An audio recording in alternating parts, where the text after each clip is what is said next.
Assalamualaikum warahmatullahi wabarakatuh. Dalam kesempatan ini saya akan bahas tentang teori ekologi media dalam perspektif budaya.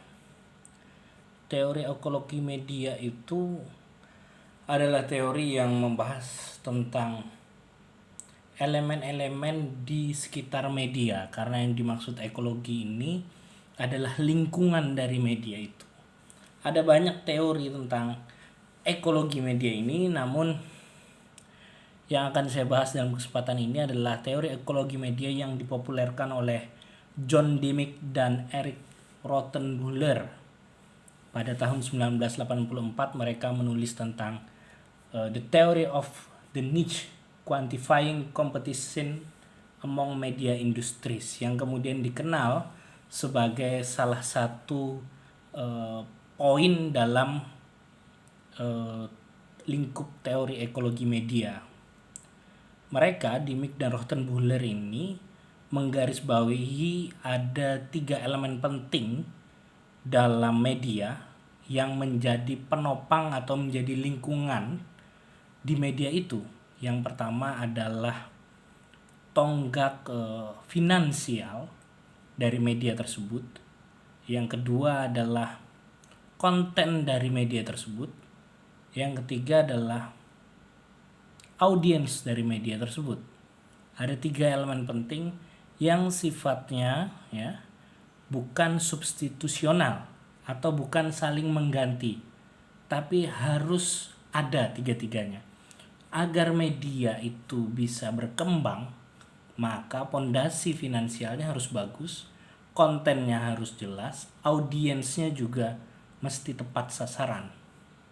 Nah, kenapa saya lantas menghubungkannya dengan perspektif budaya? Maksud saya begini, sebuah media harus tahu audiensnya itu siapa, sasarannya itu siapa, lalu kontennya itu apa, kontennya pas untuk siapa, yang dimana konten dan audiens ini saling berkesinambungan, saling terkait.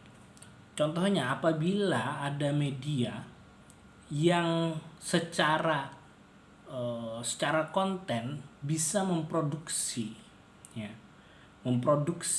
konten-konten lokal, kemampuannya memang memproduksi konten lokal di suatu daerah, maka berarti mereka mesti mengeksplorasi budaya lokal, karena sasarannya, audiensnya adalah penduduk lokal di sana.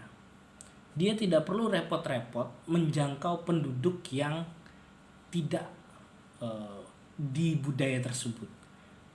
Dia tidak perlu repot-repot menjangkau audiens nasional. Cukup ngopeni audiens yang ada di lokal atau di lingkup lokal atau dalam budaya yang terkait dengan konten tersebut.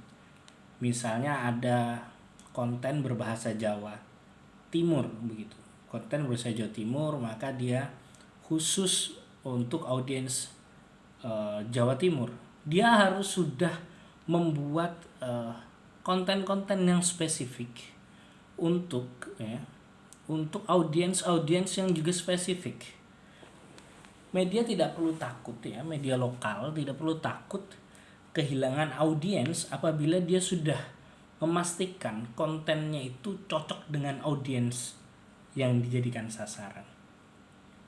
Kalau konten dan audiens sudah jelas, maka akan lebih mudah pula kemudian mencari iklan-iklan yang disebut di sini sebagai pondasi finansial ya. Pondasi finansial itu kan salah satunya selain dari investor juga dari iklan-iklan misalnya.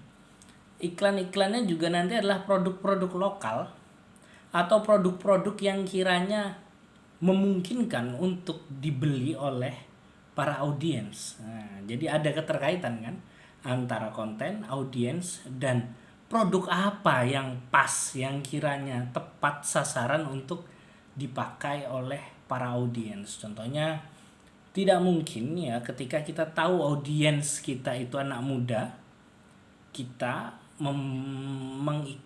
pengiklan tidak mungkin memasang iklan di sebuah media yang audiensnya anak muda, sementara produknya itu sebenarnya produk susu untuk orang-orang yang sudah berusia 50 tahun ke atas misalnya. Kan ada itu produk susu yang khusus untuk orang-orang yang berusia 50 tahun ke atas.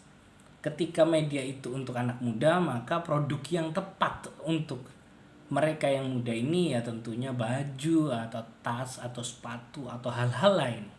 Artinya apa? Artinya ada kesesuaian antara iklan ya dan audiens. Nanti pemasar iklan kan ya. Space iklan itu kan juga dipasarkan oleh orang-orang di radio atau di media itu, di radio, televisi atau media apapun itu, mereka punya namanya marketing iklan. Marketing iklan menawarkan space iklan pada produk-produk yang memiliki potensi dibeli oleh para audiensnya. Itu tadi ada keterikatan antara